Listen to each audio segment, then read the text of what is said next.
Happy World Environment Day! I am so proud as UN Environment Goodwill Ambassador to be here, and I'm going to take the opportunity to moderate this conversation, but of course it will be free-flowing, and I know that you have questions, but I have questions too for Sadhguru and for Erik. Erik has spent the last week or more traveling through India, visiting different cities, interacting with people, and his energy and enthusiasm is awe-inspiring. And it has been admitted publicly by many people in government that no other executive director has given this kind of love, attention and time to a movement like Erik Solheim has. So India, put your hands together for Erik Solheim.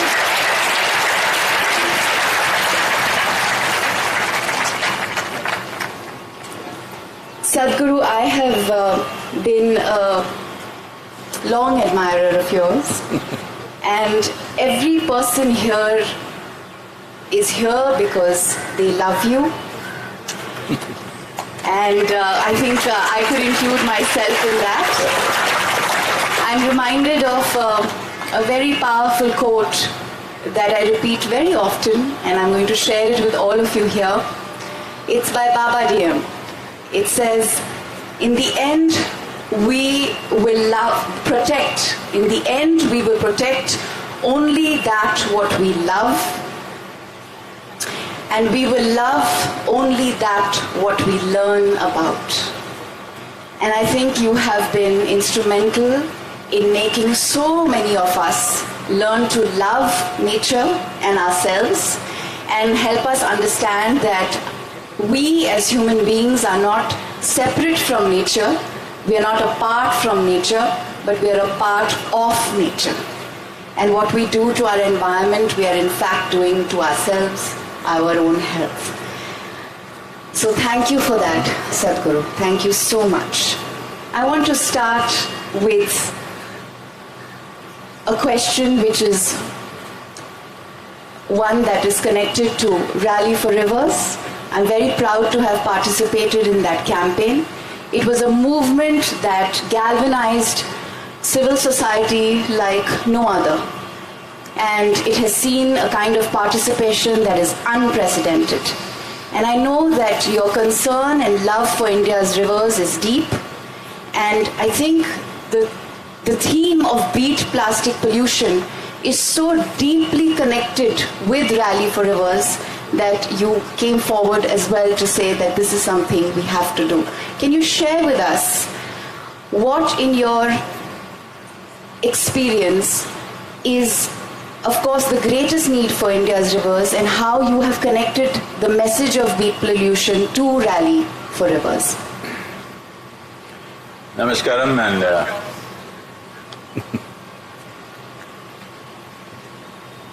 welcome to a warm day. It's wonderful to have Erik and Dia here. Well,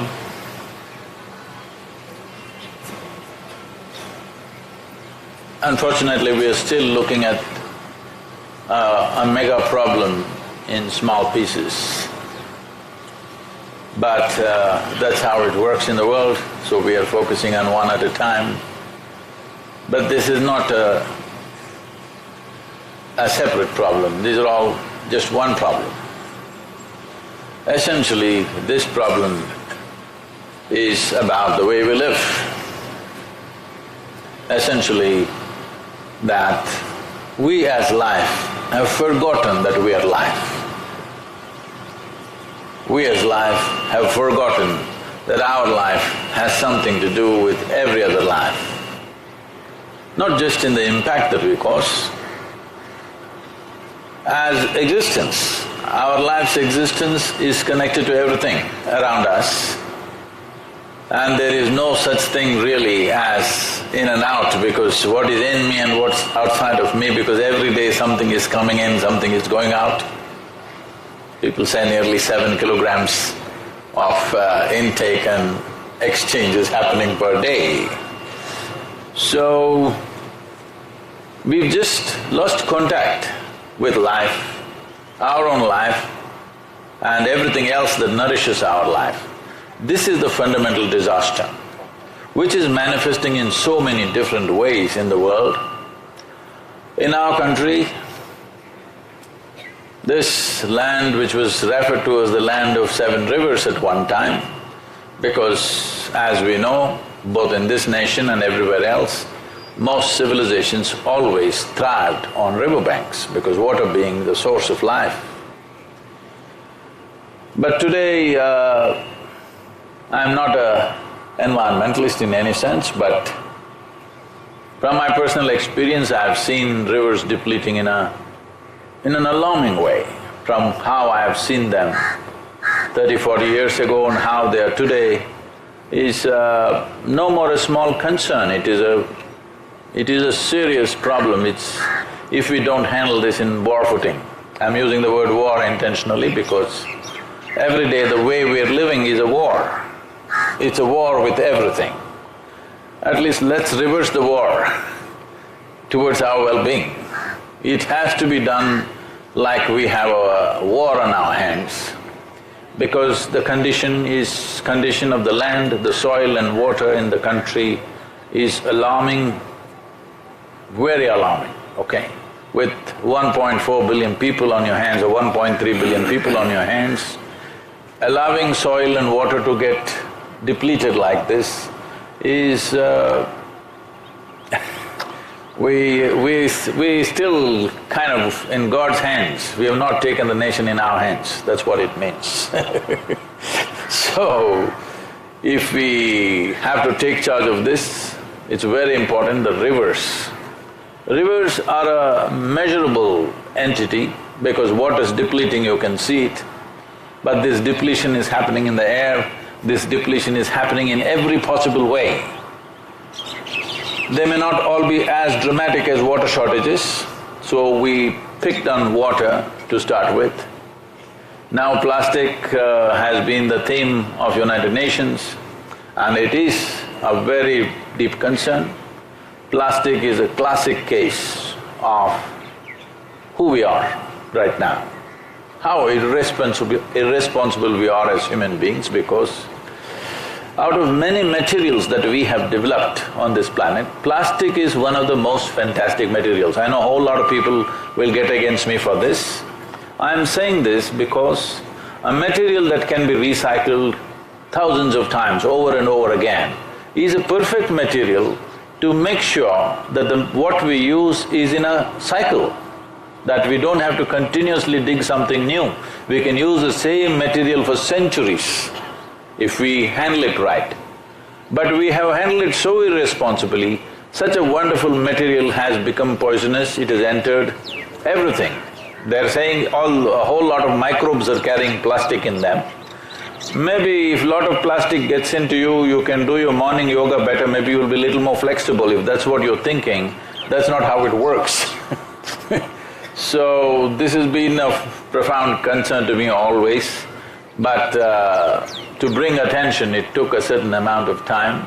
I'm glad now the nation is sitting up and listening at least. It's time to act, it's not time to debate, it's time to act. And I have done so much work with people in the last 36 years on variety of issues, but though there are so many wonderful people who will immediately respond, I don't believe the larger population will correct things by themselves. They need the push of law. That's why for everything we are saying we need a policy, because without the push of law, the larger population will not move, and if they take 100 years to change their ways, that's not good enough. If it has to change quickly, law has to come into place. That is why we are looking at single-use plastic ban. Thank you so much, Sadhguru. That was deeply insightful. I'm going to turn now to Erik Solheim to tell us why the United Nations Environment Programme chose Beat Plastic Pollution as the theme for this World Environment Day.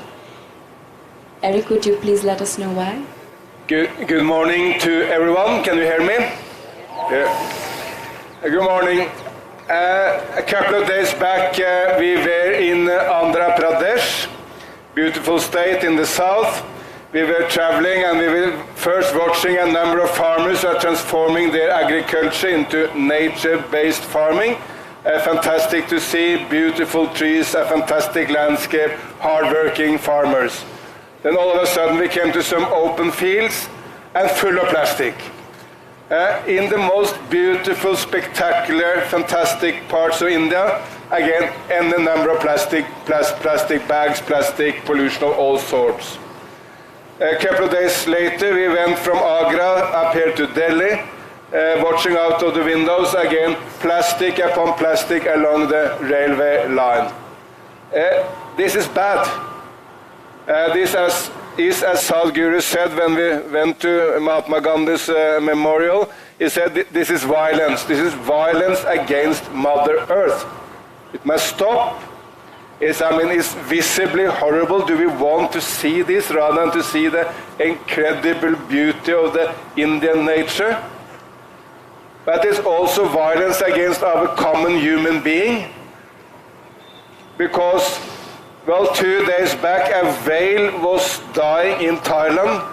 It had been eating 60 plastic bags. Can you believe it? In the stomach of the whale was 60 plastic bags. Before it died, it vomited plastic bags, and then it died. It's not just this whale. We had a whale in Norway, died in similar circumstances, another whale in Spain. There was elephants dying in Kerala. You see cows, you see camels, sea turtles, seabirds dying from eating plastic. So this is, when we push this, as you say, wonderful material out in nature, well, we are killing our common creatures on planet Earth, all the animals. But at the end of the day, it's violence against ourselves. Because do we really want to drinking water, the source of life? And in this drinking water, there are small fragments of plastic. An Indian non-government organization made a survey of the best drinking water on the planet, not the worst. The drinking water which is put into bottles coming from mountains, from the Himalayas or from the old Alps. The drinking water we really believe is the best. But even in that drinking water, nearly everywhere on planet Earth, there are small fragments of plastic which we drink, get into our body. And by the way, if we eat fish from the oceans, this fish has been eating microbes, jellyfish, small other creatures, and then plastic gets into the fish and then into our body. So I think there is no doubt we need to change.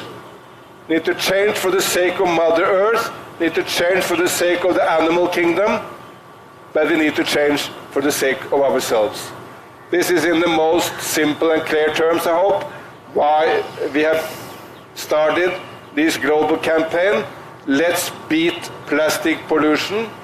And I'm happy to say that we are so proud that the Indian government, Prime Minister Modi, but the government, but of course many other political forces, it's not just Prime Minister Modi, it's the chief ministers of many states, even some of them against the Prime Minister, they are all picked up this cause because they believe in change and believing in making India clean. And finally, remind yourself that the greatest of all Indians, maybe the greatest of all human beings, and for sure one of the greatest human beings who has ever walked on planet Earth, Mahatma Gandhi, he said it very rightly. He said, cleanliness is godliness. And I think he said that because he thought it was not God's plan that we humans should pollute this Mother Earth. It was God's plan that we should cater for this earth as we cater for our children. This is the most beautiful one planet we do have, and we need to take good care of it. Thank you so much, Erik. I'll just quickly add why I chose to become an advocate for beat plastic pollution, not just because I'm a UN Environment Goodwill Ambassador, but it resonated so strongly with me personally as well, Sadhguru. It's very, plastic has become such a permeable part of our lives, everyday lives, that we don't see plastic. Our morning starts with a plastic toothbrush. And when I was traveling through, I did this show called Ganga, the Soul of India, and I had to travel from the source of the river all the way to sea. And I traveled through 5 states of India with the river. And when you see the plastic waste in the most pristine parts of the country, in pure nature, natural environment, where there is no human habitat, but plastics have reached there, it really hits you. You realize that the source of the river was so pristine, so pure, so clean. And somewhere along the way, the moment human settlement emerges, you start seeing the pollution in the river and the plastics in the river. And then I also noticed along my way that plastic waste was being incinerated. It was being burnt. Plastics had reached places where electricity has not reached. And I kept thinking, there are no collection systems here. There's no management systems here. What is this going to do to the health of the people here? And it got me really, really worked up and passionate about trying to seek solutions. And I want to quickly share, for all of you who are wondering, what can we do to beat plastic pollution? Here's what I may be able to suggest to you, because me and many others have been able to incorporate this into our lives, and I hope that all of us can, because then we will truly become a part of the Beat Plastic Pollution movement.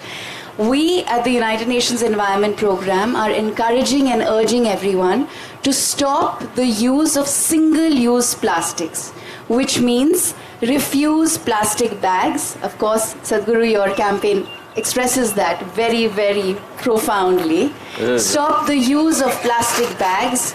Carry cloth bags. If you use it like this, you understand what you're doing to the entire planet. I know, it's just terrible, and it's suffocating and choking our waterways, our air, our soil, and it's harming health. Children, elders, and just everyone, and animals, of course. So say no to plastic bags, carry your own cloth bag, it weighs lighter than a mobile phone. Say no to plastic straws. Before you order your drink, please tell the server not to give you a straw. We can easily sip our drinks, we don't need to, it's so lazy, Sadhguru, having to suck on the straw. This was, in India, in South India, in Telugu, we call it palchambu. What it means is, for a cup, there will be a steel straw. This is only for babies.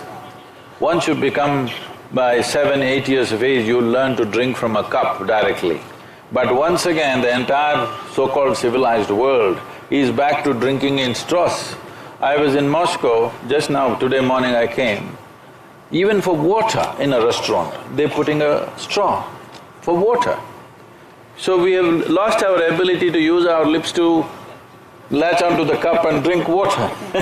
I saw an amazing image, Sadhguru, yesterday of a young girl who posted an image for #BeatPlasticPollution, and she showed how she was drinking coconut water directly from the coconut. Oh. It was a very powerful image. What do you mean? We all drink like that only. We should be, but we don't. Most people drink it with a plastic straw. Okay, so the third item of plastics that we can easily refuse are plastic mugs and cups. We can carry our own mugs and cups, and whenever the youngsters here, and of course people who frequent coffee shops, can carry their own mugs. Wow. The other item of single-use plastic we can easily say no to is packaged water, bottles of water. Now here, I am constantly told, but it's so inconvenient. When you're traveling, you're on the move, it's difficult, you need to rehydrate, how do we do it? Sadhguru, I met a lady yesterday, amazing, amazing young lady. Erik and I were blown by her, mind blown. She's 32 years old. She gave up single-use plastics at the age of 22. When she found out that India was hosting World Environment Day, she thought, what can I do to spread the message, to encourage more people to stop the use of single-use plastics? So Rajeshwari Singh set afoot as a solo traveler from Vadodara all the way to Delhi, and she did not carry packaged water. When I asked her, how did you rehydrate yourself? How did you hydrate yourself? You walked through highways and villages and towns and cities doing workshops, meeting people in this heat, in the scorching heat, alone, with no support. She said, you know, India is an amazing country. Every 500 meters, you have matkas with water that good Samaritans place on the highways for people to hydrate themselves. And every village and town I visited, people were always happy to give me water. That's one thing that is the easiest thing to get. I travel with my metal bottle, Sadhguru, so that really helps. So no more lazy answers for replacing the packaged plastic bottle with metal bottles and carrying our own water to work and school and wherever it is we are going. One of the biggest hazards and the last item of single-use plastics, I'm sure all of us who discover how bad plastics are for the environment, especially the wasted plastic, we will discover that packaged food, like, you know, that horrible thing, styrofoam, and then the cling wrap over 4 apples and 2 bananas, we can say no to that. There is absolutely no reason why we should be buying our vegetables and fruits packaged in plastic. And the other thing that we must absolutely learn to say no to is cutlery and spoons made in plastic. Would you like to add anything to that, Sadhguru? This crazy behavior of ours, of convenience that is destroying our environment and our health? It's wonderful, whoever this lady Rajeshwari, what singer? Rajeshwari Singh. Okay. It's wonderful that she took up this mission. But I want all of you to understand, there are many people who are from my generation. They did not give up plastic, we never started off on plastic. It's only in the last 15-20 years that this has happened. We never really used plastic like that. And if at all, if a plastic cover, once in a way a plastic cover comes home, my mother would fold it and keep it for future use, and this same cover will be using it for 2-3 years, a simple plastic cover. So this was very much there with us. We've lost it only in the last 2 decades. So it's not so difficult to just go back and live as we were living at that time.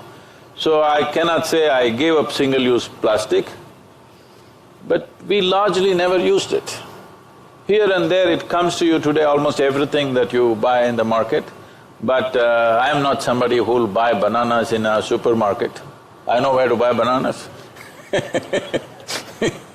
So bananas don't come in a plastic bag, they come as a frond. So these are all important, whatever you're saying, these are all nominal things that we must do to express our commitment.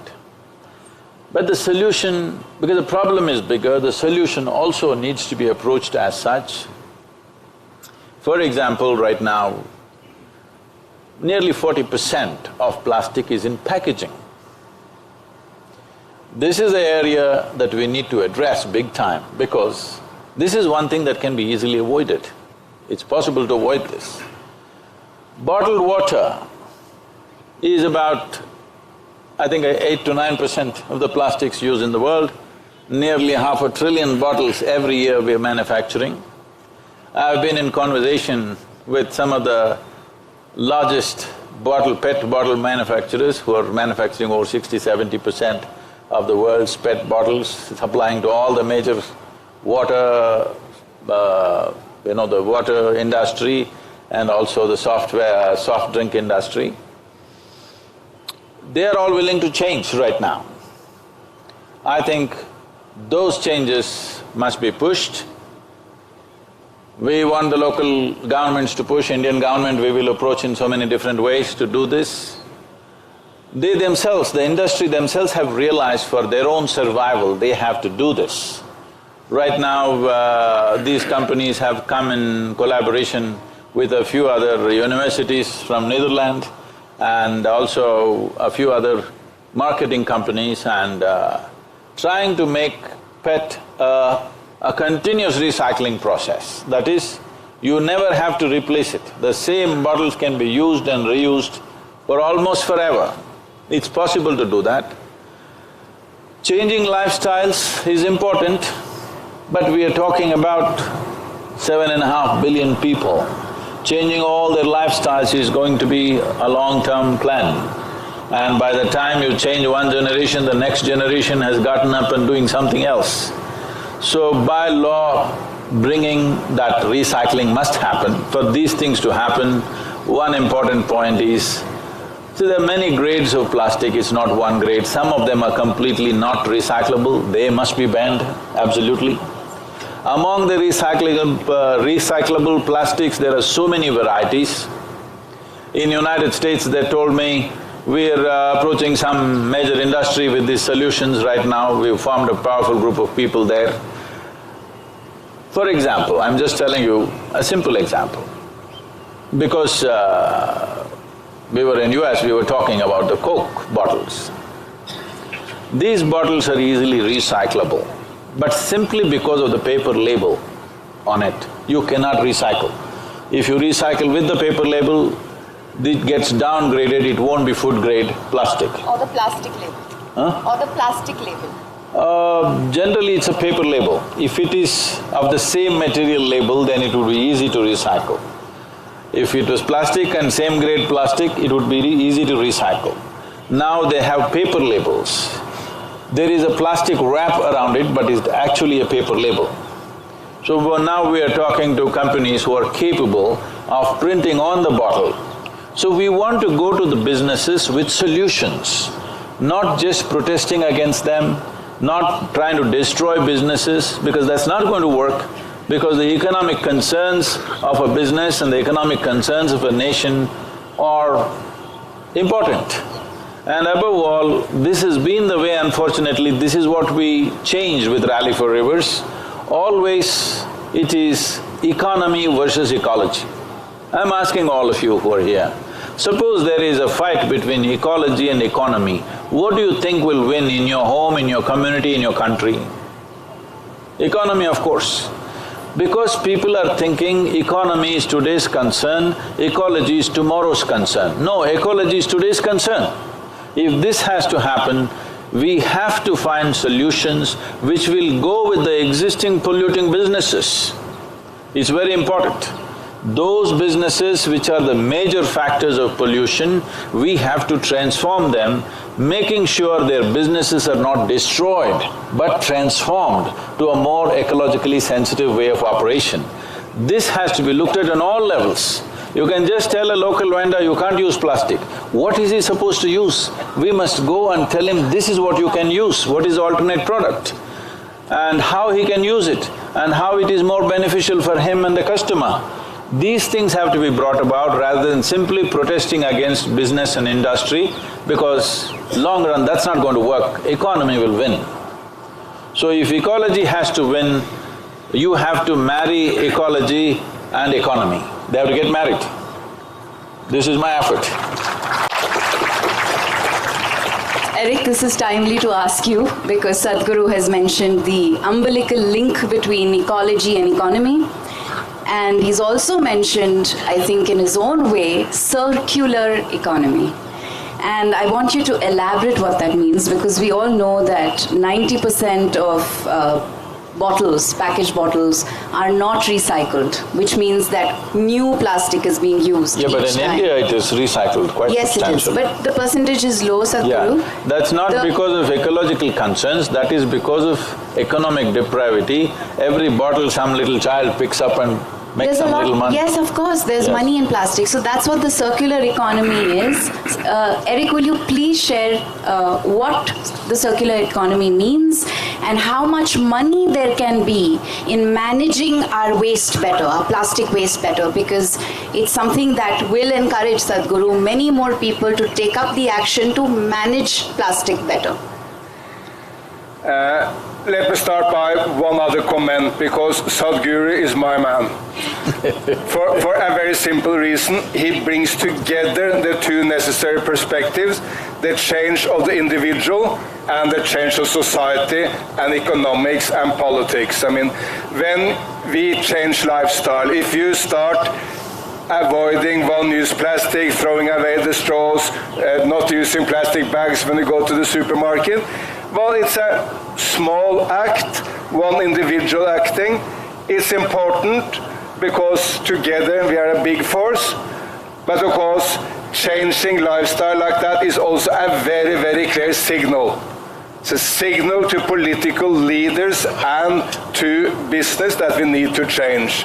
And if you influence your neighbors to do the same, even stronger signal to political leaders and business that we need to change. So changing your lifestyle, yes, it's important by itself, but it's also having an influence on the rest of the people. That's of course also what Mahatma Gandhi so well understood. He changed his lifestyle, but not just because he thought one individual can change the world, but it was a message to wider India as to how to act. So let's bring these together, and indeed, we need laws and regulations from political leaders, and we need business to change. But one small example, the other day we were in Mumbai, and we wanted to buy plastic cutlery in Mumbai. Not that we wanted to have the plastic cutlery, but we wanted to make a video where very visible I picked up plastic cutlery and throw it away. But then we started going to shops in Maharashtra, trying to buy plastic cutlery, and they said, no, if you want to buy plastic cutlery, please go to another state. Because here in Maharashtra, it's prohibited, we don't have it. That's of course how it works. When you get laws, and by the way, when the laws are implemented, then it has this profound effect, but it starts by individuals demanding this from political leaders. If you want to understand what a circular economy about, I can't think of anything better than this cellular phone. The first cellular phone of this type, the smartphone, we can date it. It was shown to the world in 2007 by a very innovative man called Steve Jobs, the founder of Apple in the United States. In California, he held up this kind of smartphone. That was 11 years back from now, and I give a bet that everyone in this audience, absolutely everyone, now has a smartphone. Nearly the entire global middle class has a smartphone, even many poor people have, and those poor people who don't have the smartphone for sure have another mobile phone. Close to every human being above the age of 7 or 8 now has a cellular phone. This has gone in 11 years. And of course there is enormous benefit from us in having these smartphones. We can get into any number of information. Well, if you want to know, say, how Mahatma Gandhi lived, well, you just make a couple of pushes here, and you get every information about Mahatma Gandhi. And if you don't want to know about Mahatma Gandhi, but do you want to know about Donald Trump? Well, you do exactly the same. But there is an issue. We will close to be 10 billion people on planet Earth. All of them above maybe the age of 5 will want a cellular phone, which is good. But can we buy a new cellular phone every year or every second year and just throw it away with all its minerals, all the poison, all the problems which is there? I think you all know the answer. There is not enough minerals on planet Earth for us to buy one and throw it away every second year. Well, we need to go into a circular economy, which means that whatever is in the cellular phone is used again. Because here is minerals from Congo, this component in one cellular phone from 30, 40 nations. It may be put together in China because most cellular phones are put together in China. But they're components from the entire globe. And we need to use them over and over again. So what is in my cellular phone phone today is in your cellular phone tomorrow and Sadhguru's cellular phone next year. That's true with our bodies also. Sorry? That's true with our bodies also. Yeah, exactly, exactly. I mean, that's how we were living in the past. We just used to take this into the modern world. Of course, you will still get a cellular phone which is more technologically advanced with more feature, just used by the materials which we reuse. And of course, the semi-plastic. I mean, why do we use plastic materials which we cannot use again? Putting on, as you say, paper labels which make it impossible to recycle it. If we bring in the plastic we produce, the problem will be over. And very simple suggestion, and that will be my final comment. I attended a number of the beach cleanups in India, and one key product you get on nearly all beaches are these bags for milk. Milk bags. Milk pouches, yes. Milk pouches, yeah. There's any number of them. Half a liter, 1 liter, 250 centiliter. Hard-working mothers feeding their children, but then throwing away these. Well, if you put a levy of one rupee on these pouches or these bags, you pay 1 rupee more when you buy it, but you get the rupee back when you hand it in. There's no loss for all those people who are handing in. Only those who purchase and don't hand in will be punished. We'll get in nearly all, because most people will hand them in, and if they don't hand them in, someone else will come and pick the bags and handing them in to get the money. Then you create a circular economy where the plastic is used but then reused. Thank you, Erik. That was very insightful. I'm sure all of us have understood now what it means to have a circular economy. Sadhguru, I'm looking at that clock and I'm feeling very sad. This is coming to an end, this wonderful conversation. Thank you for your time, Sadhguru. Thank you for your time, Erik. This has been deeply insightful. I know that we could continue to speak for a longer time, but let us all pledge to continue to engage together and find solutions to beat plastic pollution.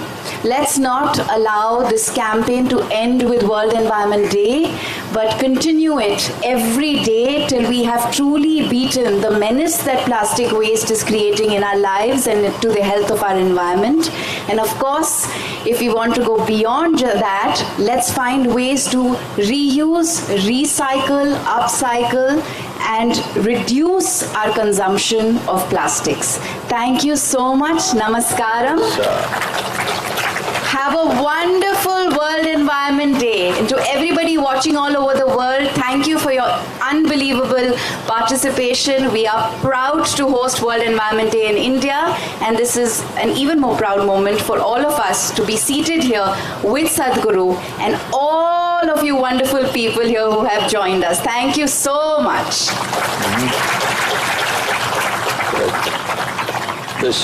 You use the word upcycle, and I think that is an important phenomenon. A few young entrepreneurs, again coming from Maharashtra, in many ways Maharashtra means a great state. At least for ecological concerns, it is becoming a great state, for sure.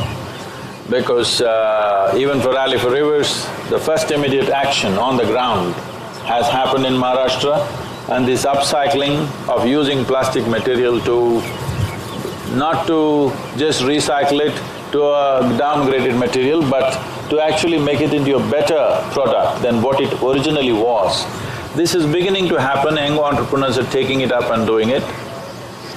But still, I insist that across the world, United Nations agencies, environment groups must work for stringent laws, because awareness is fine, it's wonderful, people's participation is always moving, a woman drinking tender coconut is romantic, but solutions are in transforming the businesses which are involved in this. Right now, nations, large nations, have been sending all their plastic waste to other nations, as if you dump it in another part of the world, their job is done. So right now in 2018, January 2018, China has refused some 20 and odd different types of plastic. China was literally recycling almost 60–70% of the world's plastic, and now this plastic which China refuses to take, United Nations should make sure it doesn't go to Africa or it doesn't go to Antarctica or somewhere else worse. So the rich nations, affluent nations must recycle their plastic, not dump it in another nation. This is very important, these steps must be taken. Awareness is great. I'm sure all of them will strive to bring this awareness to their life, their children, their neighbors, their friends. I'm sure every one of them will do that. But still, large-scale action by law is a must. Thank you very much, Erik, for being here for this event. And if all of you can just hold up this thing for a moment. I know this is more plastic bag, but people in this country, if something has to happen, you have to create an emotional movement. By policy, this country doesn't really move, you have to create a very strong emotional movement, just holding up so that this bit plastic is good. But people must understand this is not a foreign problem, we are suffocating ourselves. This must be clearly understood. Thank you very much for being here. If you're willing, after our guests leave, I will allow you to roast in the sun for some more time. If you're willing, I'll come back.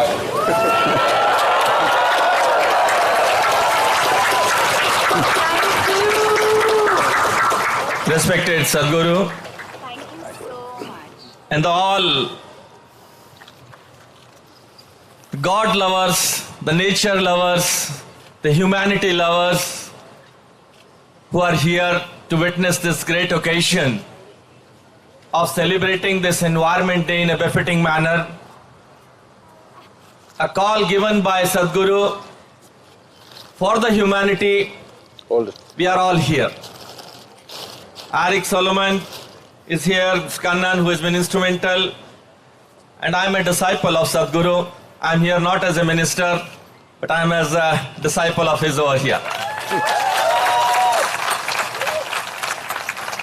A blend of culture and environment ministries which I am heading now. I have the pleasure of being with Sadhguru at his ashram, and the philanthropic thought he has for the humanity. When the God created human beings, thinking that this is my best creature. He created animals, the reptiles, the plants, the trees, and he gave this vision that you have to walk with the nature in a win-win situation. और जब इस मनुष्य को ईश्वर ने बनाया अपनी सबसे अच्छी कृति मानते हुए, और जब ये मनुष्य अपने रास्ते से उसी प्रकृति से युद्ध करने की तरफ चल पड़ा, तो ईश्वर ने सद्गुरु को भेजा कि जाओ इस भटकते हुए मनुष्य को सद्गुरु रास्ता दिखाओ कि प्रकृति सहचरी बनकर साथ चलने के लिए है। प्रकृति का हमारा रिश्ता एक भंवरे और फूल की तरह से है, ना कि इस प्रकृति को रौंदने के लिए है। God was very clever. He created small grass to be eaten by rabbits. He created a 1 foot grass to be eaten by goats and the sheep. He created bigger grass to be eaten by animals and the larger grass to be eaten by the giraffes and the camels. And the trees were given to be for the birds. But he gave this immense power to the man, humankind, that he can do any damn thing. He can cut that grass which is to be eaten by the rabbit, and he can do havocs for our birds also. He did not give this power to the strongest animal, tiger, also, that he can climb up the tree and he can do that. But man can do that, he can cut that tree also. And he did it. And that's where the Sadhguru gave that philanthropic call. I think he envisaged it. When he gave his philanthropic call कि जब reverse के साथ हमें चलना है, जो हमारी जीवन रेखा होती थी, पूरा देश, पूरा शहर, पूरे गांव और पूरा विश्व के मानवता कहीं ना कहीं नदियों के सहारे बसी, और उस नदियों को, सहारों को हमने अपना सीवेज ढोने का काम बना दिया। इससे बड़ा अमानवीय कार्य क्या हो सकता है कि वो नदियां जो हमारी जीवन रेखा होती थी, वो नदियां जो गंगा माँ और नदियां हैं, और ऐसी नहीं बस पूरे विश्व में। जब भी मैं डैन्यूब रिवर गया हंगरी में, तो गंगा माँ का जल लेकर उस डैन्यूब रिवर में गया था। विश्व के लोगों ने इसे किया है, और ये काम किसी व्यक्ति का, किसी मंत्री, प्रधानमंत्री का नहीं हो सकता। ये काम उन लोगों का हो सकता है जो मानवता को ही अपना धर्म और अपने आप को मानवता के प्रति समर्पित कर कर इस भाव से जीवन जीते हैं। और उसके लिए आज सदगुरु हमारे बीच में हैं। सदगुरु ने एक फिलैंथ्रोपिक कॉल आज के लिए दी है, नो प्लास्टिक्स। लेकिन आज इस प्लास्टिक का एक डॉक्टर भी हूं मैं, इसका दर्द समझ सकते हैं कि प्लास्टिक का कार्बन कण किस तरह से धरती मां के अंदर एंटर कर कर, आपने देखा होगा एक पटाखा चलता था जिसमें से छोटे छोटे पार्टिकल्स निकलते थे, वो पॉलीथीन का क्रश मटेरियल उसमें होता था, शादी ब्याहों में यूज करते थे, और वो आके सब पे चिपक जाता था और जमीन में चला जाता था, मिक्स हो जाता था, उसे सेपरेट भी कोई नहीं कर सकता था। हम लोगों ने ध्यान दिया, उसको बैन किया। लेकिन क्या ये बैन करने का काम से ही हम सुधरेंगे? क्या हमारी ट्रैफिक का, पुलिस का सिपाही बेचारा खड़ा होकर हमें डंडे से ये सिखाए कि हमें हेलमेट पहनना है? क्या कोई कानून हमें ये सिखाए कि हम पॉलीथीन से दूर हटेंगे? क्या कोई कानून हमें ये सिखाए कि one time use of plastics आज हमारी मानवता के प्रति एक अभिशाप होने वाला है? आखिरकार ये मनुष्य कब जागेगा? जगाने के लिए सदगुरु आज हमारे बीच में है। मैं उनके इस प्रयास को धन्यवाद देता हूं, प्रणाम करता हूं उनकी सोच के लिए। सदगुरु ने एक बीड़ा लिया कि मैं इस ह्यूमैनिटी के लिए, cross the caste, across the creeds, मानवता के लिए द ग्लोबल मास लीडर। आज हमारे ऐसे विषयों के प्रति सदगुरु आज जो विचार, चाहे वो नदियों का हो, चाहे पर्यावरण का हो, मैं सदगुरु की सोच को प्रणाम करता हूं और आप सबके साथ अपने आप को आपके इस ईशा फाउंडेशन के इस महायज्ञ में अपनी आहुति डालता हूं कि आपको ईश्वर ये और शक्ति दे कि आप अपने मानवता के एम्बेसडर बनकर आप विश्व के अंदर हमारे इस कला को, आज इस अपनी विधा को और हम आगे ले जाएं। और मुझे पूरा विश्वास है आपके करोड़ों अनुयायी राजदूत बनकर, आज पर्यावरण पे प्रेमी बनकर आपके इस संदेश को देश देश नहीं विश्व के कोने में पहुंचाएंगे। आपके प्रधानमंत्री नरेंद्र मोदी जी भी इस विषय में आगे बढ़ रहे हैं और मैं खुशी से बता रहा हूं कि आज राष्ट्रपति भवन में अभी 9 बजे एक मीटिंग है गांधी जी के 150 वर्ष मनाने पर।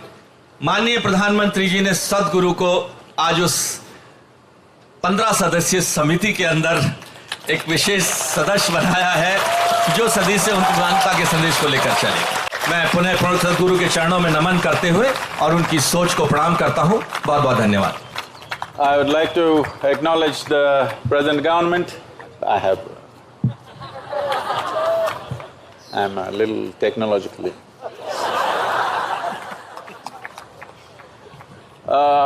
For all of you who worked relentlessly for Rally for Rivers, I want to tell you that many major steps, policy steps have been taken to fulfill this promise of reviving India's rivers.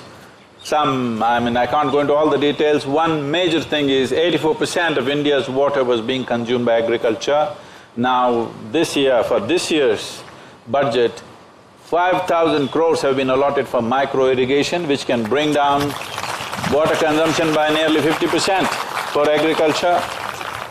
And for revival of Yamuna, 300 meters of plantation on both sides of the river, a few hundred crores have been allotted.